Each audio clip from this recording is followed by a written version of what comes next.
भी देखा है कि आपके मकई में कुछ दानों की जगह खाली रह जाती है, जहाँ पे कर्नल्स जो दाने होते हैं वो नहीं बन पाते हैं। तो जब मैंने इस पर रिसर्च किया, काफ़ी लिटरेचर्स पढ़े या काफ़ी फार्मर्स से बात किया, तो मेरे सामने कुछ 3-4 रीजंस आए कि ऐसा क्यों होता है। तो एक था न्यूट्रिशनल डेफिशिएंसी, जो मुझे नहीं लगता है कि मेरे खेत पे वैलिड है, बिकॉज हम लोग हर सप्ताह कुछ ना कुछ नेचुरल कॉन्कॉक्शंस बनाकर देते रहते हैं, तो न्यूट्रिशन की कमी तो नहीं होगी। और आप देख सकते हैं मेरे पीछे जो प्लांट्स हैं उनकी हेल्थ काफ़ी अच्छी लग रही है, ठीक है हेल्थ। कुछ कीड़ों का सीवियर मैनिफेस्टेशन नहीं था, ये एक दूसरा रीज़न था कि कीड़े लगने से भी हो सकते हैं।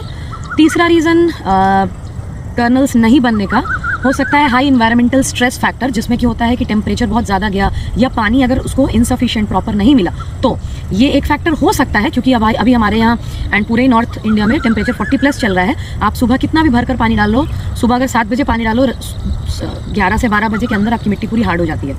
तो लेकिन मुझे जो सबसे ज़्यादा पॉजिटिव फैक्टर लगा, जो मेरे खेत पे जो चीज़ मुझे रीज़न लग रही है, वो फोर्थ और सबसे इंटरेस्टिंग पॉइंट था, वो ये था इनसफिशिएंट पॉलिनेशन। पॉलिनेशन जिसे हम परागण कहते हैं। तो होता क्या, ये मेल पार्ट होता है प्लांट का, ये फ्लावर, और उसके नीचे जो भुट्टे लगते हैं, मकई जो बनती है, उसमें जो ये बाल जैसा स्ट्रक्चर होता है, इसको सिल्क कहा जाता है।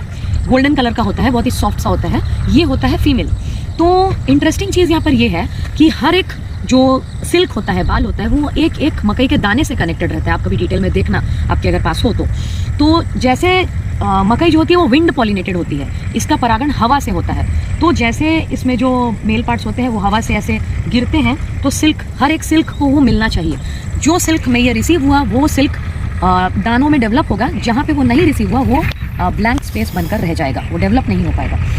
तो आप एक चीज़ कर सकते हैं अपने मकई को हेल्प करने के लिए, विंड पॉलिनेशन के साथ जब फ्लावर बन रहा हो तो उसको आप हाथ से टैप कर सकते हैं जेंटली, तो उससे पॉलिनेशन थोड़ी अच्छे से होगी। और जो सबसे इंपॉर्टेंट ध्यान रखने वाली बात है कि मकई को हमेशा क्लोज टाइटली पैक्ड स्पेसेस में लगाए। कई गाँव में ये स्कैटरिंग मेथड जो छिड़काव विधि होती है उससे लगाई जाती है, तो उससे ऑटोमेटिकली वो कम स्पेस में ही होता है। हमने एज एन इंटरक्रॉप यूज़ किया था, तो आप देख सकते हैं कि हमारा रो टू रो स्पेस थोड़ा ज़्यादा हो गया। प्लांट टू प्लांट स्पेस हमने मेंटेन रखा है, लेकिन 2 रोज के बीच में स्पेस थोड़ा ज़्यादा हो गया। तो ये एक इंपॉर्टेंट कारण मुझे लग रहा है, हो सकती है कि हमारी मकई में कर्नल्स अच्छे से नहीं बन रहे हैं। तो ये हमें एक लर्निंग पॉइंट मिला है हमारी इस साल की मकई प्लांटेशन से। ये हमारा पहला बैच था।